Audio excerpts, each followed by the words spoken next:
जय श्री हरि नारायण भक्तों, आशा है आप सभी का दिन मंगलमय रहे।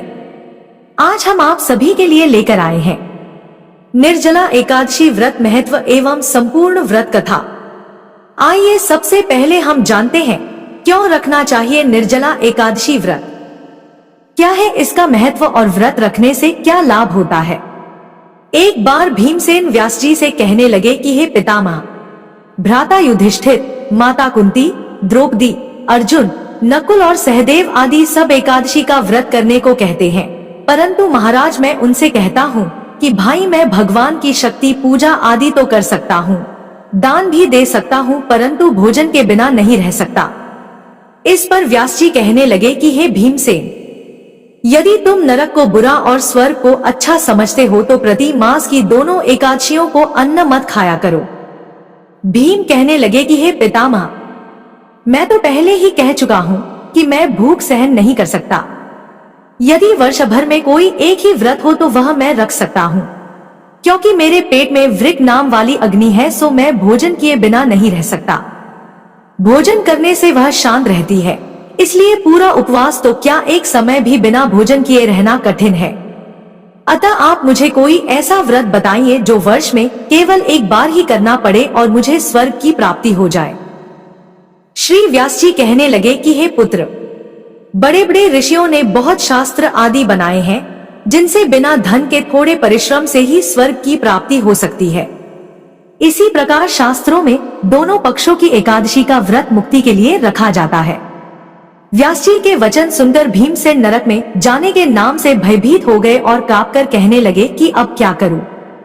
मास में 2 व्रत तो मैं कर नहीं सकता, हाँ वर्ष में एक व्रत करने का प्रयत्न अवश्य कर सकता हूँ। अतः वर्ष में एक दिन व्रत करने से यदि मेरी मुक्ति हो जाए तो ऐसा कोई व्रत बताइए। यह सुनकर व्यास जी कहने लगे कि वृषभ और मिथुन की संक्रांति के बीच ज्येष्ठ मास के शुक्ल पक्ष की जो एकादशी आती है उसका नाम निर्जला है। तुम उस एकादशी का व्रत करो। इस एकादशी के व्रत में स्नान और आचमन के सिवा जल वर्जित है। आचमन में 6 मासे से अधिक जल नहीं होना चाहिए, अन्यथा वह मद्यपान के सदृश हो जाता है। इस दिन भोजन नहीं करना चाहिए, क्योंकि भोजन करने से व्रत नष्ट हो जाता है। यदि एकादशी को सूर्योदय से लेकर द्वादशी के सूर्योदय तक जल ग्रहण न करे तो उसे सारी एकादशियों के व्रत का फल प्राप्त होता है। द्वादशी को सूर्योदय से पहले उठकर स्नान आदि करके ब्राह्मणों का दान आदि देना चाहिए। इसके पश्चात भूखे और सत्पात्र ब्राह्मण को भोजन कराकर फिर आप भोजन कर लेना चाहिए। इसका फल पूरे 1 वर्ष की संपूर्ण एकादशियों के बराबर होता है। व्यास जी कहने लगे कि हे भीमसेन, यह मुझको स्वयं भगवान ने बताया है। इस एकादशी का पुण्य समस्त तीर्थों और दानों से अधिक है। केवल एक दिन मनुष्य निर्जल रहने से पापों से मुक्त हो जाता है। जो मनुष्य निर्जला एकादशी का व्रत करते हैं उनकी मृत्यु के समय यमदूत आकर नहीं घेरते, वरन भगवान के पार्षद उसे पुष्पक विमान में बिठाकर स्वर्ग को ले जाते हैं। अतः संसार में सबसे श्रेष्ठ निर्जला एकादशी का व्रत है, इसलिए यत्न के साथ इस व्रत को करना चाहिए। उस दिन ओम नमो भगवते वासुदेवाय मंत्र का उच्चारण करना चाहिए और गोदान करना चाहिए। इस प्रकार व्यास जी की आज्ञानुसार भीमसेन ने इस व्रत को किया, इसलिए इस एकादशी को भीमसेनी या पांडव एकादशी भी कहते हैं। निर्जला व्रत करने से पूर्व भगवान से प्रार्थना करें कि हे भगवान, आज मैं निर्जला व्रत करता हूँ, दूसरे दिन भोजन करूंगा। मैं इस व्रत को श्रद्धा पूर्वक करूंगा, अतः आपकी कृपा से मेरे सब पाप नष्ट हो जाए। इस दिन जल से भरा हुआ एक घड़ा वस्त्र से ढककर स्वर्ण सहित दान करना चाहिए। जो मनुष्य इस व्रत को करते हैं उनको करोड़ पल सोने के दान का फल मिलता है, और जो इस दिन यज्ञादि करते हैं उनका फल तो वर्णन ही नहीं किया जा सकता। इस एकादशी के व्रत से मनुष्य विष्णुलोक को प्राप्त होता है।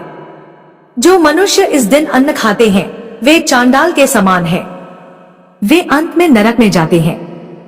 जिसने निर्जला एकादशी का व्रत किया है वह चाहे ब्रह्मा हत्यारा हो, मद्यपान करता हो, चोरी की हो या गुरु के साथ द्वेष किया हो, मगर इस व्रत के प्रभाव से स्वर्ग जाता है। हे कुंती पुत्र, जो पुरुष या स्त्री श्रद्धा पूर्वक इस व्रत को करते हैं उन्हें अग्रलिखित कर्म करने चाहिए। प्रथम भगवान का पूजन, फिर गोदान, ब्राह्मणों को मिष्ठान्न व दक्षिणा देनी चाहिए तथा जल से भरे कलश का दान अवश्य करना चाहिए। निर्जला के दिन अन्न, वस्त्र, उपाहन, जूती आदि का दान भी करना चाहिए। जो मनुष्य भक्ति पूर्वक इस कथा को पढ़ते या सुनते हैं उन्हें निश्चय ही स्वर्ग की प्राप्ति होती है। तो प्रेम से बोलिए श्री हरि नारायण भगवान की जय हो। तो दोस्तों, आप सभी को यह कथा कैसी लगी कमेंट करके जरूर बताएं। और ऐसे ही अन्य पौराणिक कथाएं सुनने के लिए हमारे चैनल को सब्सक्राइब करना ना भूलें। धन्यवाद। हर हर महादेव।